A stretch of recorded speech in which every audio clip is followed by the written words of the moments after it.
Olá, muito boa noite. Muito obrigada pelo carinho da sua audiência, pela sua participação, não é, Mauro? Obrigado. Você que participa, a gente já está com suas perguntas aqui, que chegaram pelo Twitter, com a hashtag do programa Mariana Godoy Entrevista. Valeu. A gente hoje vai falar com o pré-candidato à presidência pelo PSDB. Geraldo Alckmin tenta fechar alianças com partidos do centro para ganhar força, ganhar mais tempo durante a campanha eleitoral também. Hoje vamos conversar sobre suas propostas para o Brasil pós-2018. Quer fazer a primeira? E pós-Copa do Mundo, né?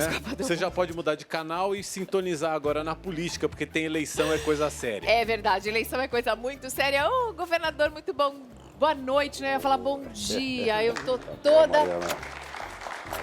Eu tô toda atrapalhada com esse fuso horário pós-Copa do Mundo. Até parece que eu tava na Rússia. Vamos começar falando sobre a sua última participação aqui nesse programa, porque o Geraldo Alckmin disse que o problema do Brasil era a falta de dinheiro, desse jeito. E eu disse, não é possível que falte dinheiro com tanto que a gente paga de imposto. Isso foi interpretado, a sua declaração foi interpretada como uma intenção de aumentar os impostos. É esse o problema? Não. Aliás, quero cumprimentá-lo, Mariana, você, ao Mauro, todos os telespectadores do programa Mariana Godoy Entrevista, dizer que não. Nós pretendemos, até num segundo momento, reduzir os impostos. Nós vamos simplificar a questão tributária. 5 impostos, IPI, ICMS, ISS, PIS e COFINS, nós vamos substituir por um imposto que é o IVA. No mundo inteiro, esses 5 impostos são um só, que é o Imposto de Valor Agregado. O que existe é que tem um déficit primário de 2% do PIB, quase 140 bilhões. Quer dizer, o governo deve 5 trilhões, não paga nada, nem juros, nem correção, e gasta todo ano 140 bilhões a mais. Quando o senhor disse que a gente tinha perdido 27 bi em arrecadação, o senhor não estava se referindo a impostos? Não, o que existe é o seguinte, o governo tem um déficit primário previsto para o ano que vem, 6º ano de déficit primário. Quem assumir o ano que vem, 1º de janeiro, já entra devendo 140 bilhões o ano que vem, previsto na LDO, mas ele abre mão de receita do dobro disso, 280 bilhões. O que eu pretendo fazer? Primeiro, o Brasil voltar a crescer. Porque se o Brasil não voltar a crescer, não tem solução. O senhor disse que o Brasil abre mão de receita. Quem fez isso, quando e por quê? Ao longo do tempo, são 4% do PIB, 280 bilhões, que o governo dá de incentivo. Alguns corretos, alguns incentivos são necessários. Por exemplo? Por exemplo, para micro e pequena empresa. Quer dizer, está correto. Agora, você tem muito incentivo sem necessidade. Então, por exemplo? Para inúmeros produtos, né, sem estar explicitando, mas você tem... O governo passado, ele fez uma desoneração de folha e depois não sabe por que a Previdência está quebrada, né? Muito também é por causa disso, desoneração. E aí você acaba perdendo receita. O que aconteceu no Brasil? Você desonerou de um lado e aumentou o gasto do outro. O que eu vou fazer? Reduzir gasto, diminuir 10 ministérios, vou propor o Senado Federal, que são 3 senadores, ser só 2, reduzir de 81 para 54, mais de 120 deputados federais a menos, não tem sentido ter 513 assembleias legislativas. Nós temos que mudar a cultura. O dinheiro do governo é o dinheiro da Dona Maria, é o dinheiro do seu José, que pagam impostos todo dia indiretos. Quando compra uma roupa, compra uma comida, compra uma bicicleta para o filho, está pagando impostos. Eu vou reduzir gastos e vou simplificar o modelo tributário brasileiro. Como é que o senhor vai fazer isso, se isso depende de passar pela Câmara, pelo Senado e de ser aprovado pelos mesmos políticos que, no apagar das luzes, só vem fazendo exatamente o contrário? Aprovaram uma LDO, tiraram a proibição de aumentar salário de funcionário público, aprovaram todos nas assembleias locais, nas assembleias estaduais e no Congresso em Brasília, aprovaram todas as pautas bombas, as que aumentam os gastos, as que continuam favorecendo. Mariana, Eu não sei como o senhor vai fazer isso sozinho. Só no Fala. Congresso existe uma previsão de que se todas essas pautas bombas passarem e estão passando, seriam 68 bilhões de reais a mais já para cair no colo do próximo presidente, além do déficit que já está previsto, que deve ser algo em torno aí de 120 bilhões também. Ô Mauro, total irresponsabilidade. Não deviam ter aprovado. O Senado não deve aprovar e o presidente deve vetar. Esse é um fato. É importante a sociedade estar consciente. Quem assumiu ano que vem, déficit primário previsto de 139 bilhões, Congresso muito fragmentado, nenhum partido terá mais de 60 deputados, ninguém vai ter mais de 10% da casa. Não é um quadro fácil. Quem prometer facilidades, prometer que resolve tudo fácil é mentira. Agora, é possível recuperar. Como é que nós temos que recuperar? O Brasil, para crescer, precisa ter investimento. Para ter investimento, precisa ter confiança. Confiança de que não vai quebrar. Porque se continuar desse jeito, vai dar problema. A dívida sobre o PIB, dívida bruta do governo geral, já está se aproximando de 80% do PIB.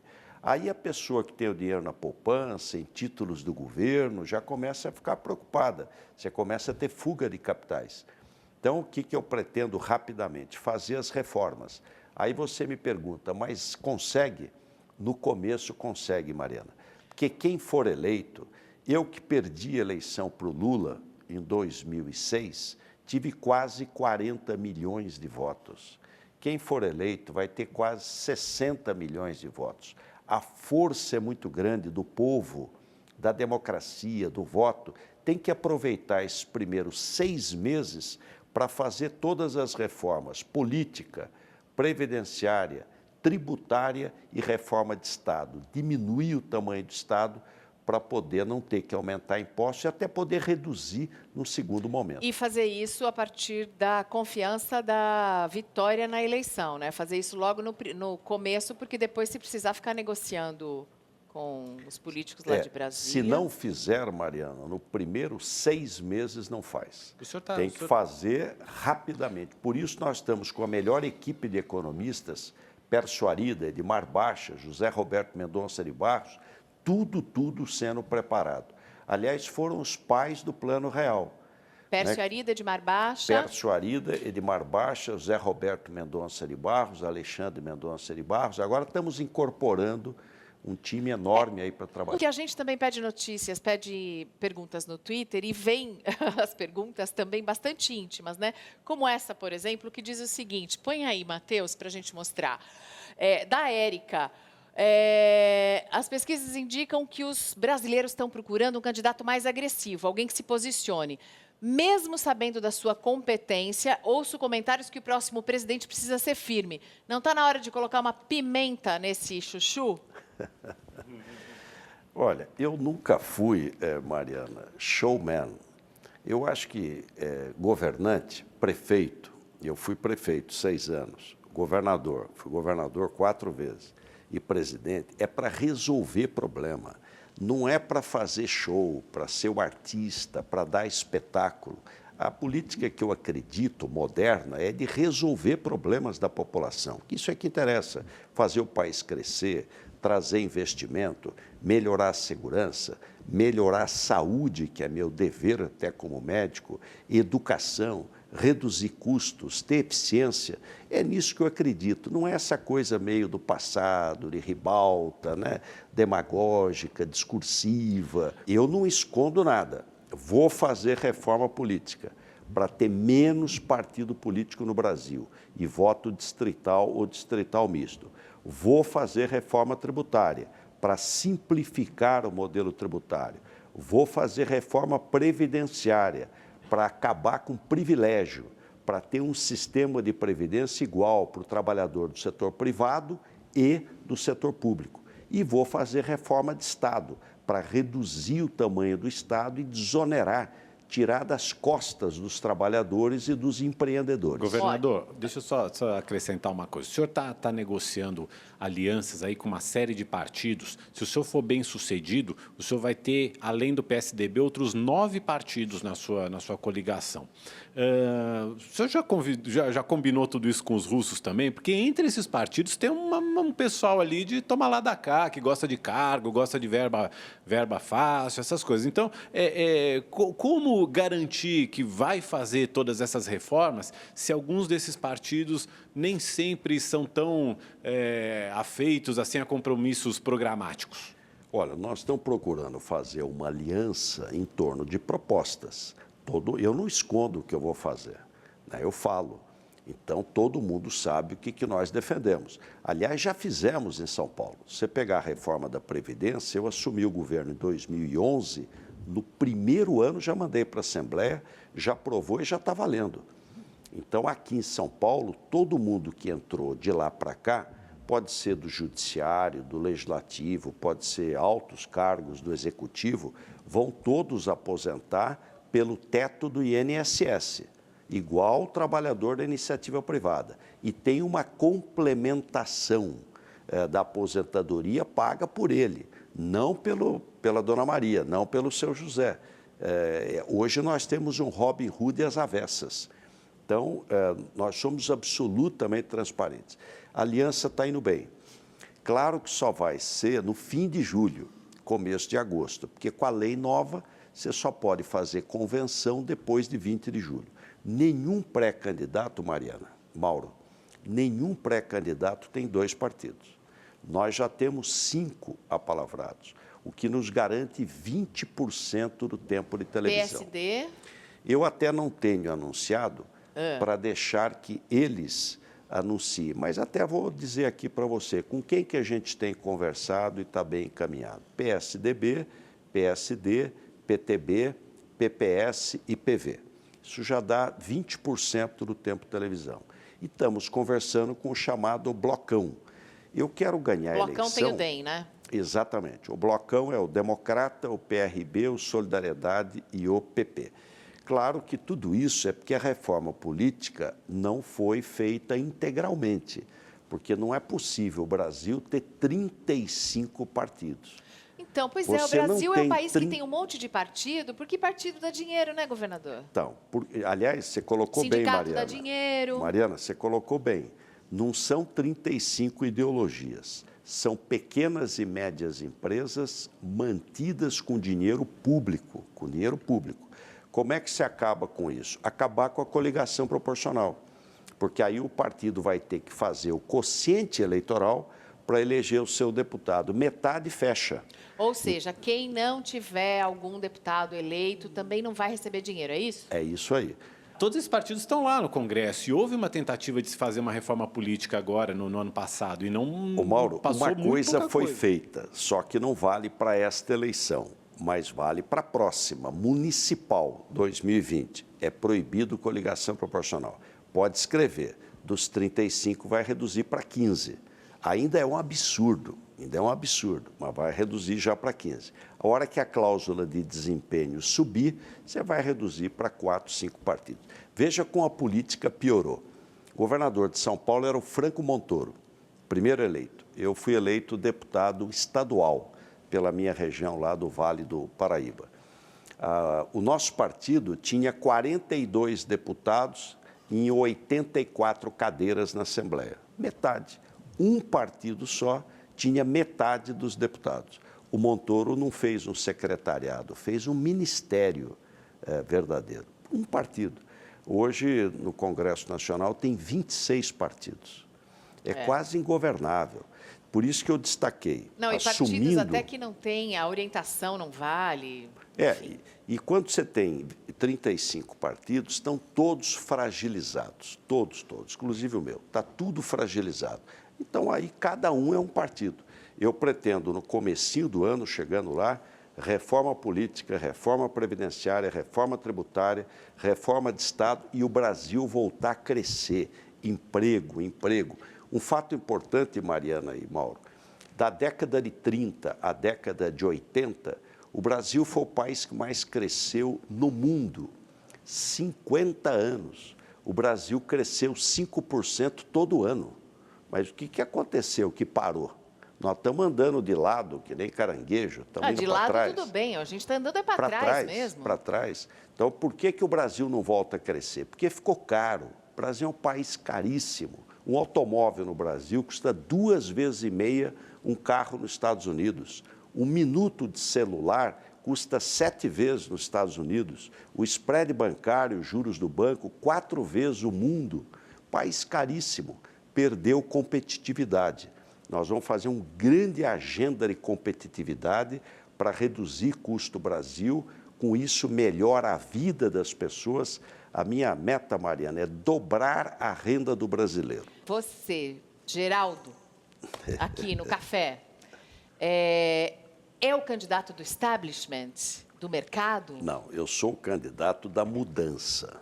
Quem não quiser mudar nada, eu não sou o candidato, sou o candidato da mudança. Eu acho que o Brasil, se não fizer mudanças sérias e rápidas, nós vamos entrar em decadência econômica. É muito grave a situação, porque você não pode continuar mais empurrando com a barriga uma dívida desse tamanho. E, com isso, você não tem investimento. E, não tendo investimento, não vai crescer. Você não cresce só com consumo. Você tem que ter investimento. E o momento é bom, porque sobra dinheiro no mundo. O mundo deve crescer esse ano, a economia mundial, mais de 3,5%. Todo mundo cresce. Estados Unidos, pleno emprego. Europa cresce, Japão cresce, Ásia cresce. Só o Brasil que está ficando para trás. Só o Brasil que está ficando para trás. Eu sou candidato para mudar esse status quo. E vou mais, vou enfrentar as corporações. O Brasil foi cooptado pelo corporativismo.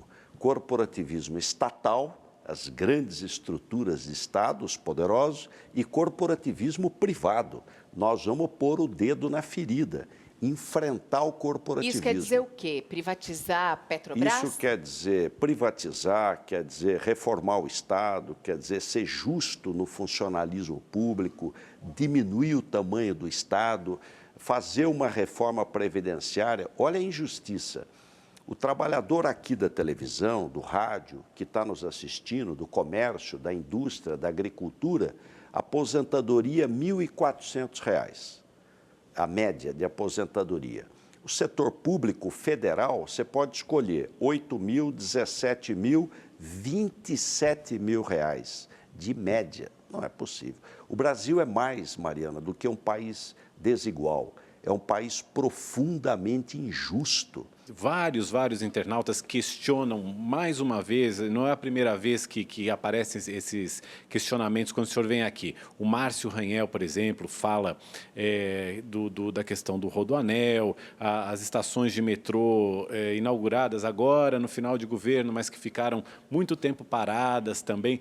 Como garantir que realmente dá para tocar a obra sem atraso e sem aquelas verbas extras, né, aqueles aditivos que aparecem no meio do caminho? Como é que chama o internauta? Esse aqui foi o Márcio. Márcio. Mas tem vários outros que perguntaram também. Márcio? Nós tivemos uma perda de arrecadação muito grande.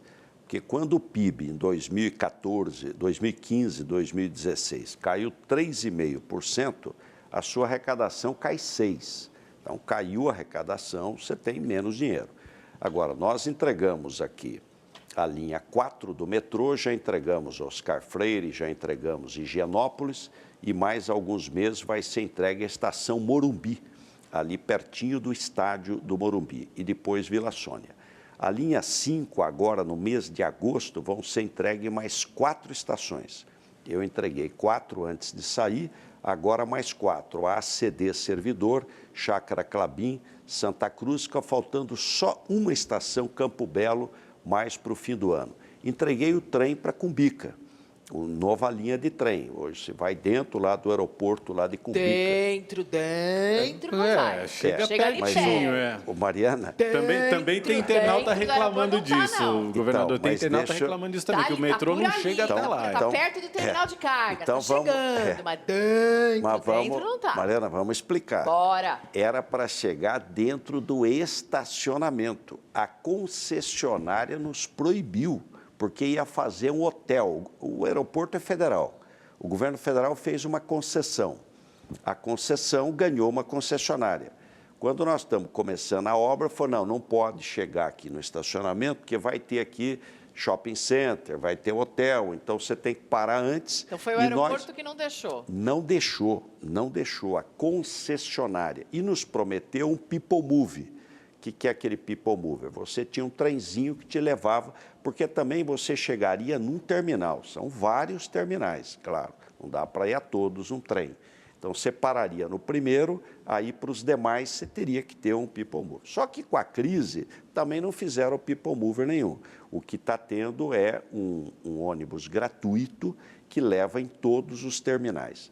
E a outra boa notícia é que nós vamos ter uma linha específica saindo da Luz que vai direto, sem parar. Então, vai fazer aí em 25 minutos direto para o aeroporto.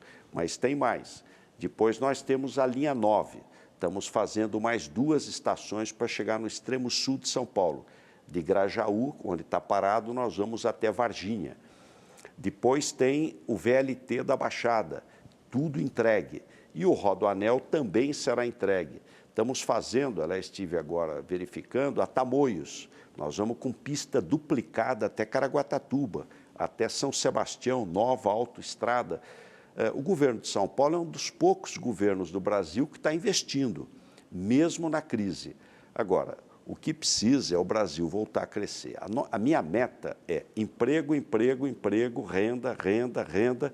Para isso precisa ter investimento, para isso precisa ter governo que funcione. Nossos amigos aqui do Twitter, que estão mais agressivos, assim, a gente está numa época de maior agressividade, estão perguntando de merenda, de Paulo Preto, de Rodoanel, e a gente vai falar sobre tudo isso depois do intervalo.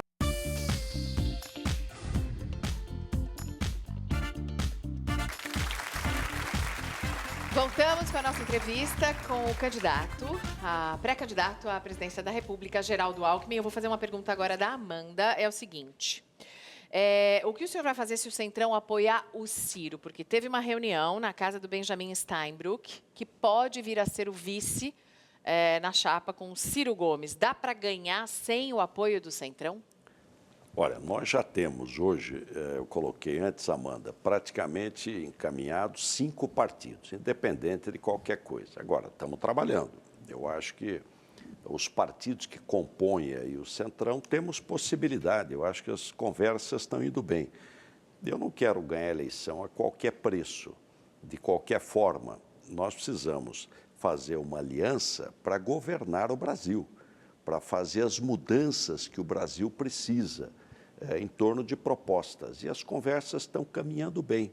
Eu diria que a probabilidade de estarem conosco hoje é maior. Você tem conversa também com a sua chapa, inclusive para que o Mendonça Filho seja seu vice. Isso é possível?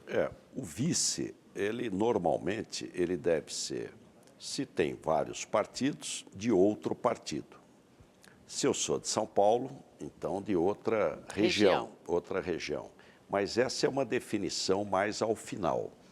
Normalmente, Mariana, Mauro, nosso telespectador, tudo isso estaria resolvido no mês de junho, porque pela lei anterior, até 30 de junho era o prazo das convenções. Então, estaria tudo encerrado. Você já saberia quem é candidato, quem não é, quem é o vice. Só que a lei mudou.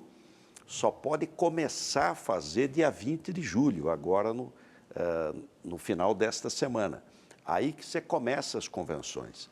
Então, a campanha ficou curta. É só o mês de agosto, praticamente, mais até meio de agosto e setembro. Não é ruim, não. Eu não acho ruim campanha curta. Só que, realmente, você vai ter o foco da eleição no final. É um equívoco acreditar em pesquisa nesse momento. Eu vou dar um exemplo para você. Qual foi a última eleição do Brasil? Foi agora, o mês passado, em Tocantins. O estado de Tocantins teve uma eleição fora de época agora no mês passado.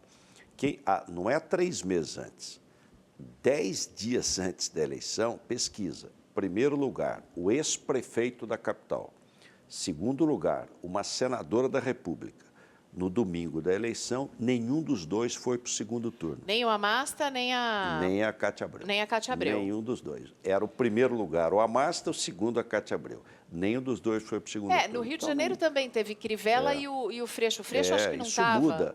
Muda. Isso é uma coisa boa. Mostra que o eleitor ele vai amadurecer, refletir, comparar, resistir e vai decidir mais ao final. O quanto que a indefinição do PT até esse momento, não saber o que o PT vai fazer na eleição, está amarrando esse processo de coligações e de escolhas de chapas? Não, no nosso caso, não, porque os partidos que possam coligar com o PT não coligariam conosco. Então, não tem... Mas não é interessante ver que o Lula está preso e ainda está coordenando algumas coisas importantes nessa eleição? Na realidade, veja como a pesquisa também, ela hoje está furada. Porque o Lula tem 30%. O candidato do PT tem 2%. Bom, e esses 28% foram parar onde? É óbvio que a hora que o Lula disser esse o candidato, uma parte volta. Não tudo, mas uma parte volta. Então, esse processo eleitoral todo vai ser muito modificado.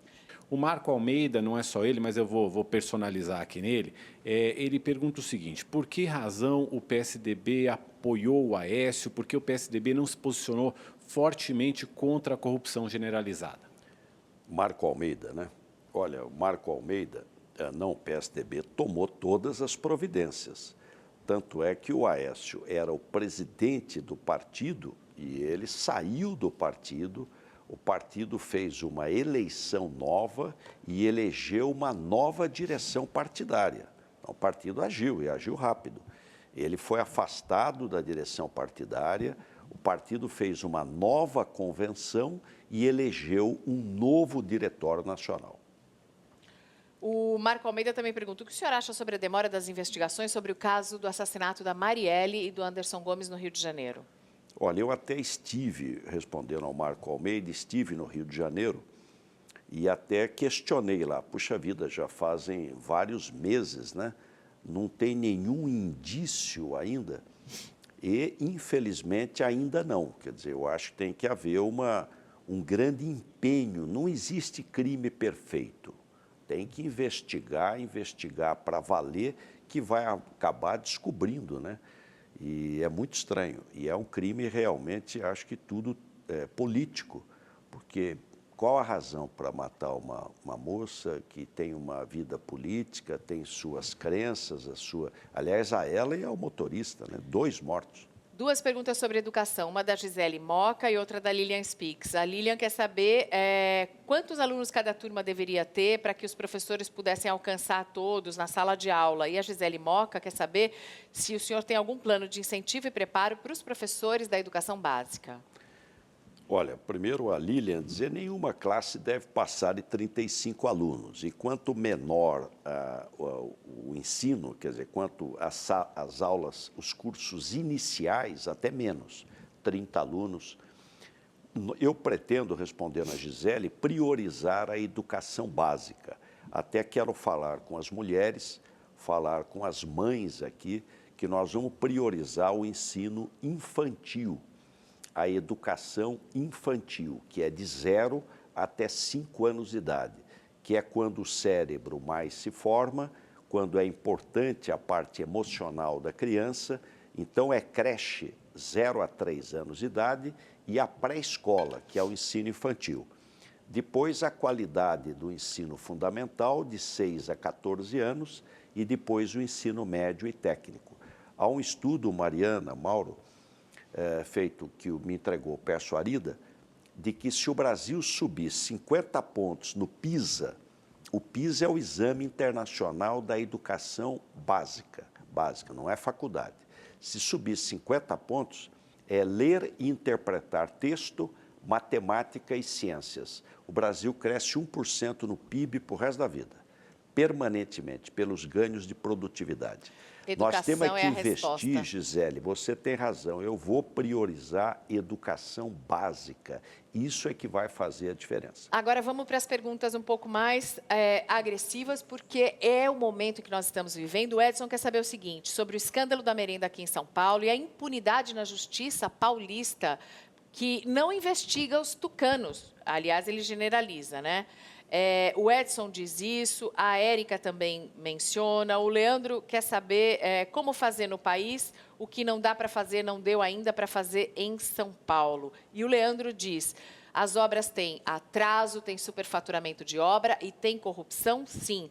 Paulo Preto e Rodoanel. O senhor acha que essas coisas podem afetá-lo também nessa corrida presidencial? Olha, Mariana, quem está na vida pública tem que prestar contas todo dia, transparência absoluta. E tem muita maldade também, né? Tem muita coisa errada de adversário para dizer é todo mundo igual e não é todo mundo igual. Então, primeiro, a merenda escolar. Nós é que apuramos. O governo federal fez uma lei, que eu sou contra até, estabelecendo que um percentual da merenda você só podia vender para o pequenininho. Então, você imagine, São Paulo tem 3,8 milhões de alunos, tem mais de 5 mil escolas. Você só pode comprar do pequeno. Então, você abre uma licitação, entram cooperativas dos pequenos, você não pode comprar de um por um. Então, entram as cooperativas, cumprindo a lei. Ganha o menor preço, o produto é entregue, está tudo perfeito. Você fez uma licitação, entraram cooperativas de pequenos produtores, entregaram o produto e comprou pelo menor preço. Nós é que apuramos que a cooperativa fraudava os cooperados, eram estelionatários. Montava uma cooperativa, não pegava o produto do pequeno, usava a lei federal para vender para o Estado. Nós que apuramos, nós que punimos, nós que encaminhamos junto com a polícia para o Ministério Público. Zero prejuízo para o Estado, produto entregue, de qualidade, pelo menor preço. O problema era na cooperativa que tinha estelionatários, que foram, inclusive, punidos. Em relação a obras... Rodoanel. Rodoanel é uma obra que está sendo feita, foi feita uma grande obra. Aliás, quero aqui destacar que nós fizemos uma grande economia. Vou dar um exemplo aqui para quem está nos assistindo. Nós desapropriamos toda a área, uma área enorme. Ela vai da Dutra, passa pela Fernão Dias, antes pelo aeroporto de Cumbica e vai terminar na Bandeirantes. Então, você vai fechar os 180 quilômetros de anel metropolitano. A obra está bem, gera mais de 4 mil empregos hoje e está sendo concluída. Na desapropriação, nós verificamos que em São Paulo, o custo da desapropriação estava 20% a 30% acima do valor estabelecido pela Dersa. Em Guarulhos, 200%, 250% a mais. Então, nós fomos ao Ministério Público, denunciamos, um juiz de direito foi afastado. Havia um conluio entre peritos, advogados, e nós conseguimos reduzir os custos das desapropriações. Em relação ao problema do Tribunal de Contas da União, essa é uma obra sendo financiada pelo BID, pelo Banco Interamericano de Desenvolvimento. Num determinado momento da obra, você tinha rochas gigantescas, chamadas de matacão, e que o construtor da obra, de um dos lotes, falou, olha, isso aqui não estava previsto no contrato, eu quero ser indenizado por essa questão do matacão. O que nós fizemos? Nós criamos uma junta arbitral, como o BID exige, não vai parar a obra. Então, foi feita uma junta arbitral, formado por professores da Politécnica e da Unicamp, um indicado pela concessionária, outro indicado pelo governo e um terceiro neutro. E eles disseram, olha, isso realmente não estava previsto e deve ser pago. O Tribunal de Contas da União questionou, nós prestamos, aliás, nem o tribunal, foi um técnico do tribunal, nós prestamos todas as informações. O que nós queremos? Que julgue rápido, rapidamente julgue.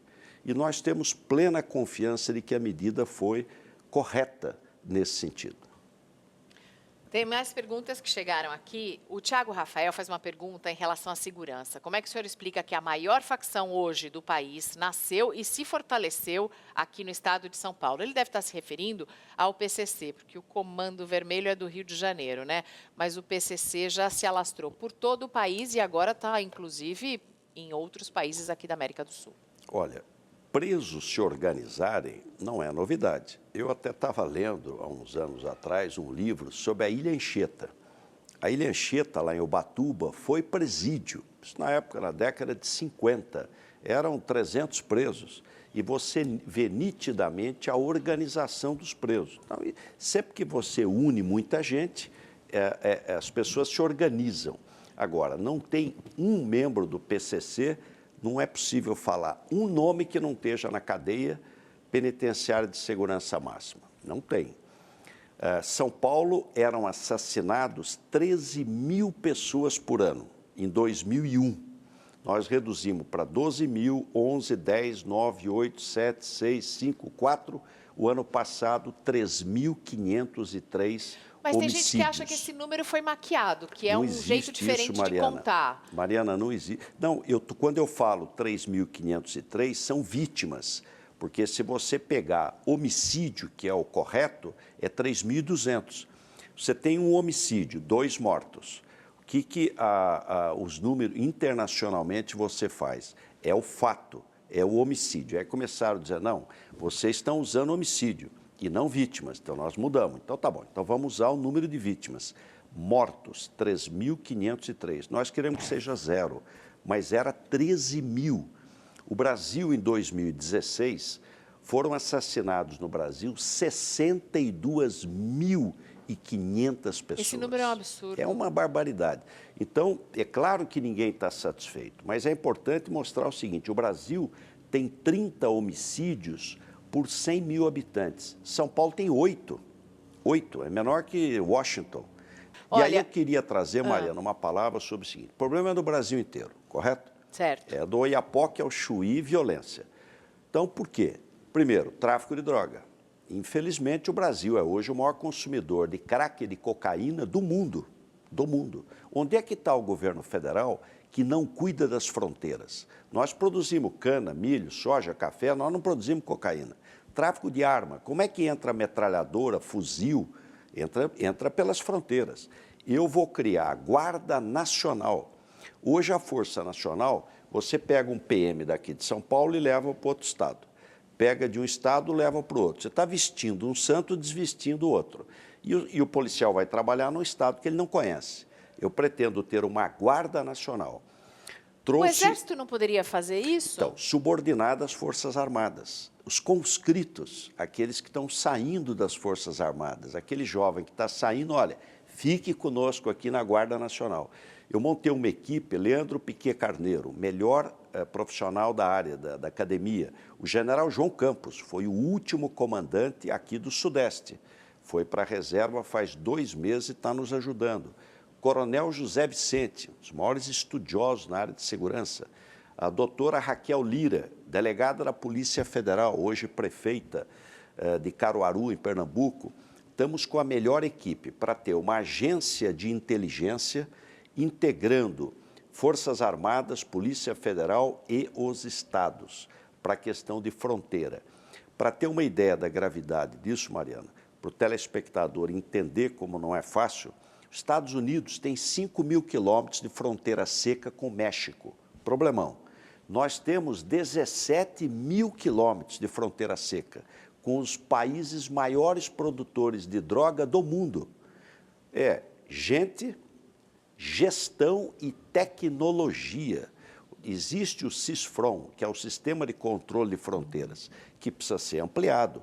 Nós vamos priorizar a segurança pública e pode escrever compromisso aqui com a Rede TV. O homicídio no Brasil vai despencar. Despencar. E nós vamos estar salvando a vida dos nossos jovens. Vamos a mais uma pergunta aqui para o governador, agora sobre a área de saúde, porque é o seguinte, o SUS também é uma área que tem bastante problemas, e eu gostaria de saber o que o senhor pretende fazer, ou se existem alguns planos para a área do Mais Médicos, porque entrevistei Jair Bolsonaro há algumas semanas e ele disse que vai cancelar essa farra, acho que é por uma questão mais ideológica, com o fato de Cuba receber o salário dos médicos. Olha, essa xenofobia é meio ridícula, né? O que a população quer é médico, ou melhor, profissionais de saúde, equipes multiprofissionais. E nós precisamos de médicos. Por quê? A população está mais idosa. Graças a Deus, nós estamos vivendo mais, né? Então, população mais idosa, medicina mais sofisticada. Você precisa, as pessoas querem ter acesso à tecnologia, à saúde. O que nós temos que fazer é melhorar a gestão, nós temos que oferecer mais serviços. Um fato importante, veja o paradoxo, Mariana, tem 23 mil leitos fechados no Brasil, prontos, fechado. Santa Casa, que de 200 leitos funciona com 150, o Hospital Municipal de 150 funciona com 100, tem 23 mil leitos fechados porque não tem dinheiro para custeio. E o Ministério da Saúde está fazendo 32 mil obras novas. Tem sentido você fazer 32 mil obras novas, sendo que tem 23 mil leitos fechados porque não tem custeio? E a corrupção na saúde também é uma coisa chocante, porque a gente pega o que aconteceu no Rio de Janeiro, em que os médicos faziam uma máfia e aí tinha indicação de uso de prótese e a prótese era superfaturada. Que isso? Que isso na área da saúde? Você tem 4 questões aí graves e que nós vamos, até como médico, é meu dever melhorar a saúde. Primeiro, isso que você falou, desvio. Então, agir firme para combater. Segundo, má gestão. Você tem muita multiplicidade de serviços. Terceiro, o governo federal está saindo do financiamento. É fácil você entender. O Estado pegou a sua rede de centros de saúde e passou para as prefeituras. Então, nós não temos mais unidade básica, só prefeitura. O governo federal pegou os hospitais, Heliópolis, o hospital, toda a sua rede federal, e passou para nós. O governo federal não tem mais hospital, a não ser o Hospital Escola, que é a Escola Paulista de Medicina. E a tarefa do governo federal é pagar o SUS, a parte dele. Ele simplesmente não corrige a tabela há 12 anos, então ele está indo embora do financiamento. Ele está dizendo, isso é problema dos estados e das prefeituras, não é verdade. A Constituição Federal, ela diz, saúde é direito das pessoas. Ninguém faz favor para ninguém. É dever prestar boa qualidade de saúde. Mas quem paga, se ninguém paga? Prefeitura, Estado e União. A União está caindo fora. E, às vezes, a imprensa não é justa, porque ela, ao invés de bater na União, que é quem está indo embora, ela bate em quem atende, que é o Estado e município, que estão afogados. Eu vou melhorar o financiamento. Hoje está Vai corrigir a tabela do SUS? Vai pagar mais pelas... Exatamente. Hoje, qual o problema? Ninguém quer atender mais o SUS, porque você atende, o procedimento custa R$700, você recebe 350, você vai quebrar. Então, quando é o governo põe os outros 350, mas uma entidade filantrópica, ela não tem governo por trás. Eu criei em São Paulo Santas Casas Sustentáveis, só para complementar a tabela do SUS. Mais de R$500 bilhão por ano, senão tinha fechado todos os hospitais, santas casas, beneficentes, mas queria dar um outro dado. Você pega um hospital como o ICESP, melhor do Brasil de câncer, nosso, do Estado, 15% tem convênio, só que o convênio não nos ressarce. Vindo para cá, com você, Mariana, para a Rede TV, eu estava na internet vendo lá, o Seguro-Saúde não pagou 2 bilhões que deveria ter pago para o SUS, porque nós atendemos os doentes, o doente tem seguro-saúde e o seguro-saúde que ganha para atender não atende e manda para a gente. Então, eu vou cobrar 2 bilhões, nós temos para receber das seguradoras de saúde, para reinvestir no SUS, mais médicos, mais profissionais, poder pôr esses leitos que estão fechados rapidamente voltar a atender. Fala, Mauro. Tem uma pergunta que eu achei singela, mas que eu acho que resume um pouco o que a gente quer saber, o que cada brasileiro quer saber. É a pergunta da Nelly Lopes. Ela pergunta assim, o que o senhor fará de diferente que ainda não foi feito? Olha, melhorar o governo como um todo. Não existe mais, Nelly, né? Viu, Nelly? Não existe bala de prata. Quem disser, olha, eu sei fazer mágica, eu com um tiro, uma bala de prata, eu resolvo tudo. Não é verdade. Nós temos que fazer todas as medidas e rapidamente, econômicas, macro e microeconômicas, para o país poder voltar a crescer. Todo mundo quer ter emprego e renda. Como é que você gera emprego e renda? Investimento. Por que vai investir no Brasil e não vai investir no Chile? Por que vai investir no Brasil e não vai investir na Coreia? Você precisa ter atrativos. Então, o país é grande. Olha o Brasil, que beleza. 5º maior país do mundo. Subsolo, petróleo, gás, minério. Acabei de vir agora de Carajás, no Pará. Tem cobre, tem ouro. Agricultura, a mais eficiente dos trópicos. Água, sol. Nós somos o celeiro do mundo. Então, nosso problema é o povo mesmo. Já Não cheguei é a o essa povo. conclusão. O problema é o custo Brasil. O governo, nós criamos uma estrutura muito cara e o país ficou caro. E aí perde competitividade. Então, é fácil entender. O Brasil participa com 3% da economia do mundo e 1%, 1,1% do comércio exterior. Nós estamos fechados aqui dentro. Por que a gente não consegue competir? Porque ficou muito caro. O Brasil é um país caro para quem vive aqui e aí não consegue exportar. Há um princípio em medicina que diz: sublata causa, toritur effector. Suprima a causa que o efeito cessa. Nós precisamos agir nas causas dos problemas para poder resolver os problemas. Com essa frase em latim, então, a gente encerra essa entrevista com o ex-governador de São Paulo, com o candidato Geraldo Alckmin, pré-candidato, né? Não pode falar candidato ainda. Obrigada. Muito obrigado, Mariana. Boa noite.